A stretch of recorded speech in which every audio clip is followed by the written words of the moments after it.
আমার আর এখন কোনো ইচ্ছে নেই, কেননা আমাদের মতন মধ্যবিত্তের কোনো ইচ্ছে থাকতে নেই। জীবনের সব ইচ্ছেগুলো তাই বেচে দিয়েছি দুবেলা দুমুঠো ভাতের বিনিময়ে। আমাকে তাকিয়ে দেখো, আপাদমস্তক একজন নীল রক্তের উত্তর পুরুষ, আজ কেবলই অন্নদাস। যে নিভাজ শরীর থেকে একদিন কস্তুরীর সুঘ্রাণ ছড়াত, যে পৌরুষের কাছে হেরে যেত পাড়ার সবচেয়ে সুন্দর মেয়ে নির্মলার ভালোবাসার নিমন্ত্রণ, আজ সেই আমি 10টা 5টা অফিস সেরে ঢাকার বাসে বাদুর ঝোলা ঝুলতে ঝুলতে শ্রান্ত দেহে ঘরে ফিরি।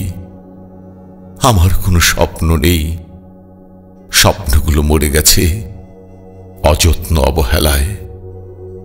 এখন আমি স্বপ্নহীন হাতে এক ভিন্ন মানুষ।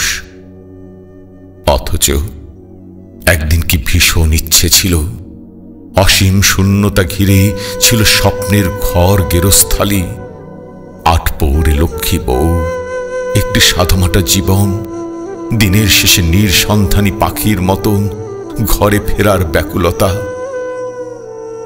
তারপর পরিবর্তনের হাত ধরে সময় গড়িয়েছে বহুদূর, ক্লান্ত দেহে ধুকে ধুকে পেরিয়েছি অনেকটা পথ। গায়ের পাশের সেই খরস্রোতা কংস ঠিক আগের মতন নেই। শ্যাওলার জলজের ভাগারে থেমে গেছে তার মত্ততা। নির্মলার ভালোবাসাও ফিকে হয়ে গেছে লাল নীল হলুদ নিয়ন আলোর শহরে। তবুও এই শেষ বেলায় ইচ্ছেগুলো ফিরে পেতে নতুন করে স্বপ্ন সাজাই, ঘর বাঁধি।